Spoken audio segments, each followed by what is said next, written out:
إن الحمد لله نحمده ونستعينه ونستغفره ونعوذ بالله من شرور أنفسنا وسيئات أعمالنا من يهديه الله فلا مضل له ومن يضلل فلا هادي له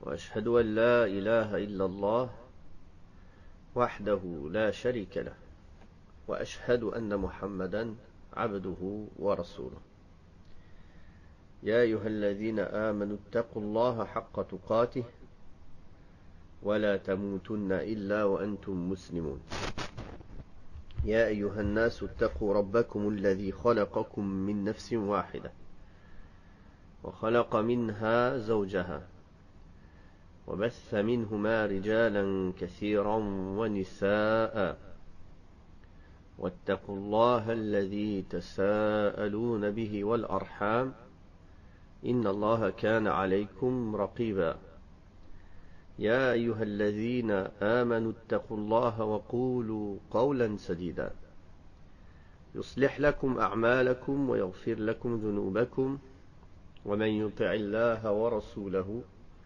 فقد فاز فوزا عظيما أما بعد فإن أصدق الحديث كتاب الله وخير الهدي هدي محمد صلى الله عليه وسلم وشر الأمور محدثاتها وكل محدثة بدعة وكل بدعة ضلالة وكل ضلالة في النار. Nous continuons par la permission d'Allah subhanahu wa ta'ala et par sa grâce et nous lui demandons la réussite et le succès dans tout ce que l'on entreprend. Alors nous en sommes arrivés dans l'explication de Kitab al-Tawhid, livre de l'unicité, au chapitre à propos de la parole d'Allah le Très-Haut, وَلِلَّهِ الْأَسْمَاءُ الْحُسْنَى فَادْعُوهُ بِهَا وَذَرُوا الَّذِينَ يُلْحِدُونَ فِي أَسْمَائِهِ. C'est à Allah qu'appartiennent les plus beaux noms. Invoquez-le par ses noms et laissez ceux qui profanent ces noms. Ibn Abi Hatim rapporte d'Ibn Abbas qu'il a dit au sujet de l'expression Yulhiduna fi asma'i, ceux qui profanent ces noms, c'est-à-dire qui lui associent d'autres divinités. Ibn Abbas a aussi dit Al-Lat vient du nom divin Ilah, Al-Ilah, et Al-Uzza du nom divin Al-Aziz. Al-A'mash a dit ils introduisent dans les noms d'Allah d'autres noms qui n'en font pas partie. Ce chapitre, il parle du statut du fait de profaner les noms d'Allah subhanahu wa ta'ala, ce qui est contradictoire au tawhid. Effectivement, profaner les noms d'Allah subhanahu wa ta'ala, cela a été classifié en 3 catégories par Ibn al-Qayyim dans son livre As-Sawa'iq al-Mursala, ou bien aussi dans Al-Kafiyah al-Shafiyah. Il a dit la première manière de profaner les noms d'Allah subhanahu wa ta'ala, c'est le fait de renier leur sens. La deuxième manière, c'est le fait de rejeter celui qui s'est nommé par ses noms. La troisième manière est le fait d'associer à ces noms autre que lui, subhanahu wa ta'ala. Et le cheikh rahimahullah a cité le verset du Coran, c'est à Allah qu'appartiennent les plus beaux noms, invoquez-le par ses noms et laissez ceux qui profanent ses noms. Quand il dit que c'est à Allah qu'appartiennent les plus beaux noms, quand il dit à Allah, cela dénote un sens de mérite exclusif. C'est-à-dire que les noms sublimes d'Allah, qui ont atteint le summum de la beauté, sont le droit exclusif d'Allah subhanahu wa ta'ala qui les mérite. Et quand il dit invoquez-le donc par ses noms, c'est un ordre. Et l'invocation ici, c'est dans le sens de l'adoration, c'est-à-dire cite un sens d'éloge et d'adoration envers Allah subhanahu wa ta'ala. Par conséquent, nous adorons Allah par l'entremise de ses plus beaux noms et ceux qu'ils englobent comme attributs de grandeur. D'autres savants ont expliqué le terme invocation par la demande et la requête. Du'a ul-mas'ala. C'est-à-dire que l'on s'oriente vers Allah subhanahu wa ta'ala pour qu'il subvienne à nos besoins. On l'invoque donc par les noms appropriés aux besoins que l'on a. Quoi qu'il en soit, les deux significations sont valables. En outre, quand il a dit invoquez-le par, la préposition par dans l'expression invoquez-le par ses noms indique le moyen, c'est-à-dire invoquez-le au moyen de ses noms. Et délaisser ce qui profane ses noms, c'est-à-dire de délaisser, cela signifie de s'éloigner, et qu'il est obligatoire aux musulmans de s'éloigner de l'état dans lequel se trouvent ceux qui profanent les noms d'Allah subhanahu wa ta'ala. Et nous avons cité les trois manières de profaner les noms d'Allah subhanahu wa ta'ala. Que ce soit en reniant le sens des noms d'Allah tabaraka wa ta'ala ou en les déformant, comme on fait les jahmiyyah, les jahmites, ou en les déformant, c'est-à-dire en interprétant la réalité de leur sens dans un sens qui n'est pas leur sens premier, comme on fait les mu'tazila, les mu'tazilites, les asha'ira, les ash'arites, et les maturidites, les maturidiyya.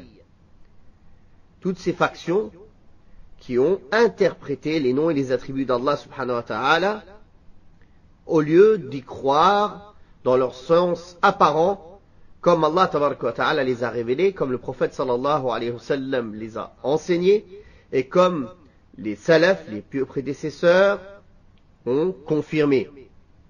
C'est-à-dire le fait de croire en ces noms et ses attributs sans interpréter le comment, mais en croyant dans sa réalité, sans interpréter sa réalité et la réalité de leur signification, à l'aide d'une interprétation ou d'une métaphore ou autre, comme ont fait les différentes sectes que nous avons précitées.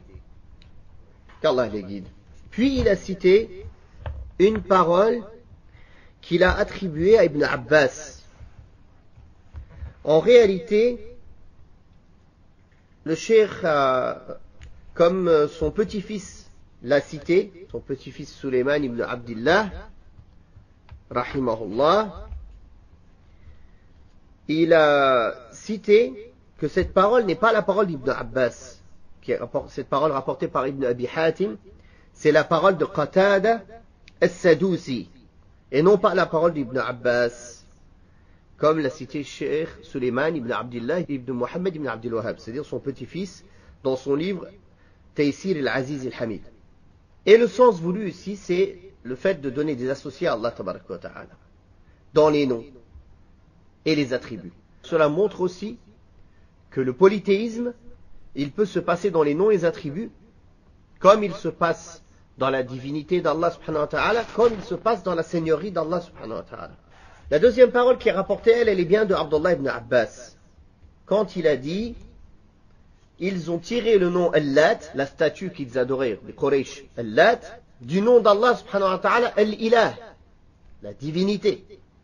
Et ils ont tiré Al-Uzza, le nom de la statue qu'ils adoraient, qu'ils avaient nommé Al-Uzza, du nom divin d'Allah subhanahu wa ta'ala, Al-Aziz.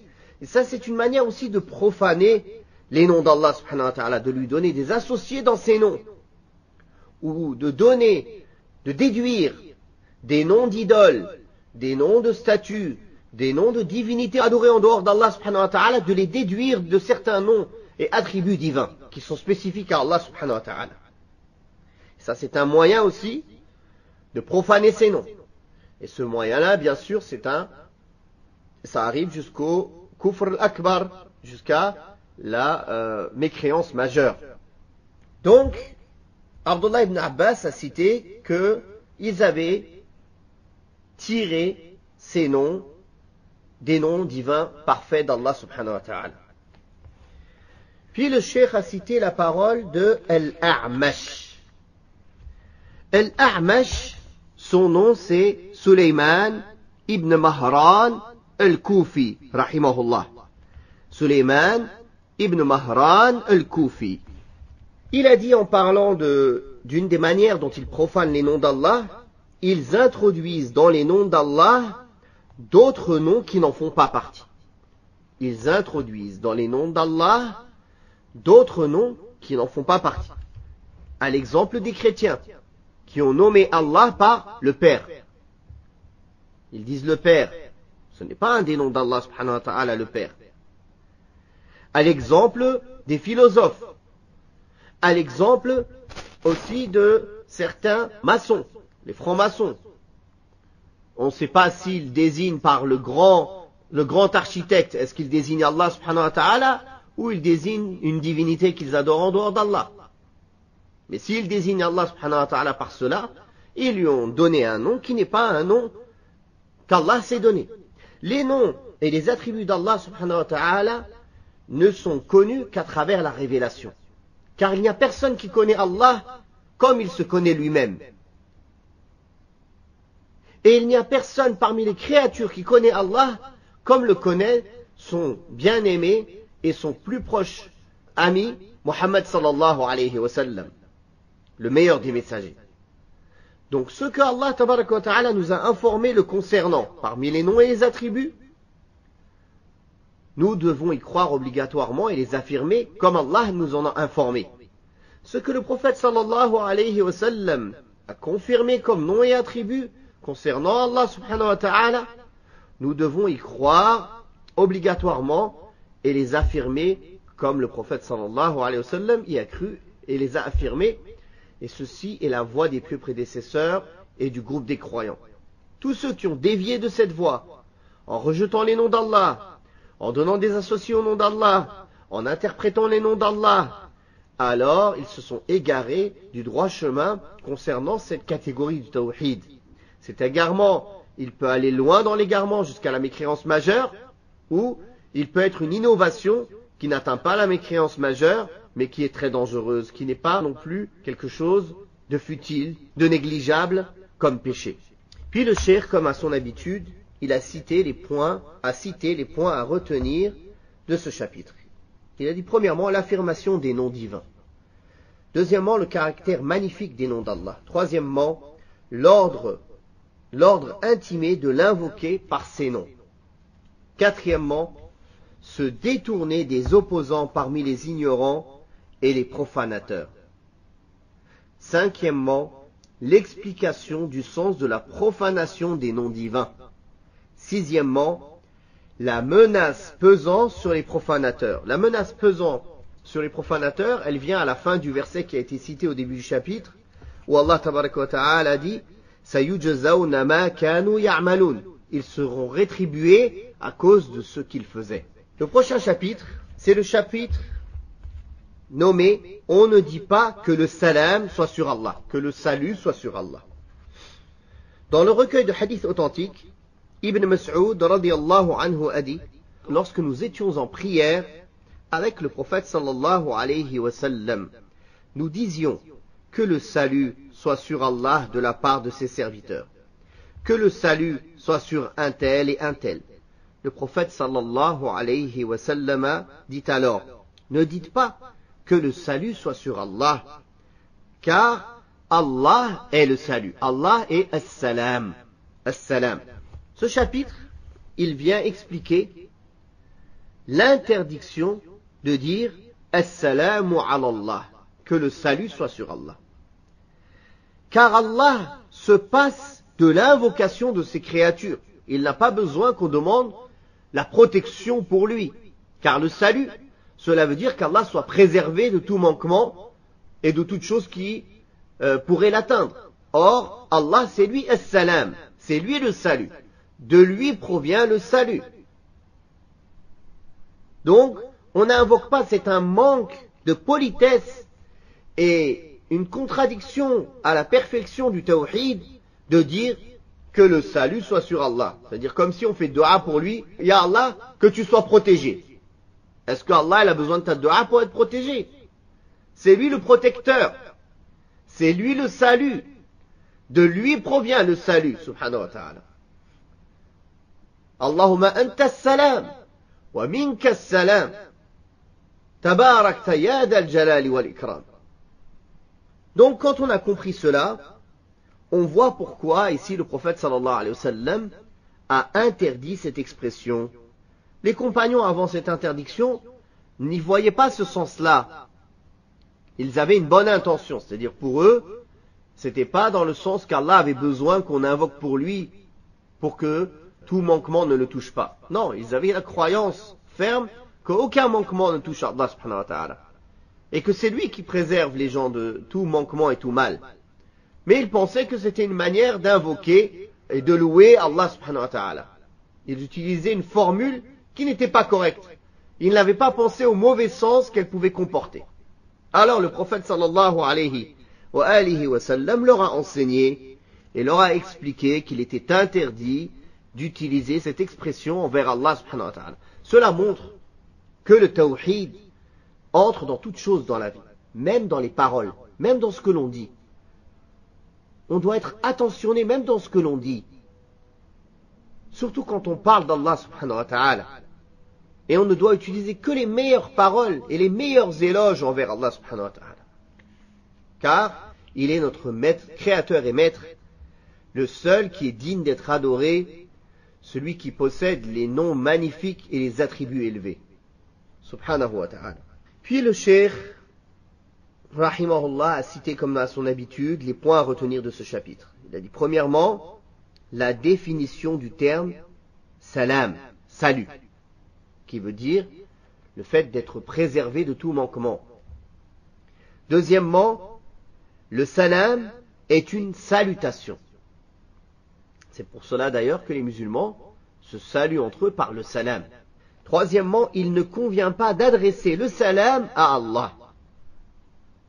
Quatrièmement, la cause de cette inconvenance. La cause de cette inconvenance, nous l'avons expliqué. C'est que cela ne convient pas d'invoquer pour Allah qu'il soit préservé de tout manquement. Allah n'a pas besoin, il est riche, il se passe de l'univers subhanahu wa ta'ala. Allah subhanahu wa ta'ala, c'est lui le riche et nous sommes les pauvres. Allah tabarak wa ta'ala dit Ya ayyuhan nas, antumul fuqara'u ila Allah, wallahu huwal ghaniyyul hamid. Ô vous les hommes, vous êtes les indigents ayant besoin d'Allah. Et c'est Allah, lui, qui se dispense de tout, et il est le digne de louange, subhanahu wa ta'ala, dans le sens de sa parole. Donc, voilà pourquoi cela ne convient pas de dire Assalamu ala Allah, le salut sur Allah. Cinquièmement, le prophète sallallahu alayhi wa sallam enseigne à ses compagnons quelle salutation ne convient pas à Allah subhanahu wa ta'ala. On va s'arrêter là pour aujourd'hui, incha'Allah subhanahu wa ta'ala. Et nous demandons à Allah tabaraka wa ta'ala de nous permettre de continuer et de finir ce livre. On n'en est pas loin. Il nous reste que peu de chapitres. Wallahu ta'ala a'la wa a'lam. Wa sallillahu ala nabiyyina Muhammad wa ala alihi wa sahbihi wa sallam. Wa barakallahu fikum.